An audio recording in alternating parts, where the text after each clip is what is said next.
दोस्तों, अगर आपके पास भी म्यूचुअल फंड है और आप डरते हैं कि म्यूचुअल फंड के ऊपर कैसे टैक्स लगाया जाता है, तो चलिए आज मैं आपको बताऊंगा कि म्यूचुअल फंड के ऊपर टैक्स कैसे लगाते हैं और अगर आपने लॉन्ग टर्म या शॉर्ट टर्म पे म्यूचुअल फंड बेचे हैं तो आपको कितना टैक्स देना पड़ सकता है।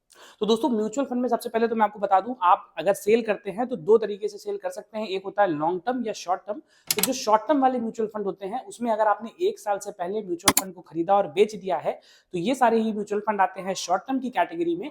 अगर हम लोग इन्हीं के ऊपर बात करें तो शॉर्ट टर्म म्यूचुअल फंड में अगर आपको कोई गेन हुआ है तो आपको उसके ऊपर देना पड़ेगा 20% के रेट से इनकम टैक्स। और अगर आपको लॉस हुआ है तो आप अपने गेन से एडजस्ट कर सकते हैं, फिर वो चाहे शॉर्ट टर्म का हो या लॉन्ग टर्म का। उसके बाद भी अगर कुछ आपका लॉस बच जाता है तो आप उसको 8 साल के लिए कैरी फॉरवर्ड कर सकते हैं। दोस्तों, अगले तरीके का गेन जो आपको हो सकता है वो होगा हमारा लॉन्ग टर्म कैपिटल गेन। ये उन सभी म्यूचुअल फंड्स के ऊपर होता है जो आप 1 साल के बियॉन्ड होल्डिंग पीरियड में अपने पास रखते हैं।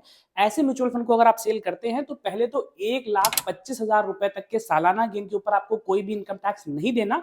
उसके ऊपर अगर आप कोई गेन अचीव करते हैं तो आपको 12.5% के रेट से कैपिटल गेन का टैक्स देना पड़ेगा। और यहाँ पे भी अगर आपको कोई लॉस हुआ है तो आप उसको लॉन्ग टर्म कैपिटल लॉस को जो है लॉन्ग टर्म कैपिटल गेन से एडजस्ट कर सकते हैं। बट आपको ये बात ध्यान रखनी है कि इसको आप शॉर्ट टर्म से एडजस्ट नहीं कर पाएंगे। और हाँ, इसको एडजस्ट करने के बाद भी अगर कोई लॉस बच जाता है तो यहाँ पे भी आप उसको 8 साल तक के लिए कैरी फॉरवर्ड कर सकते हैं।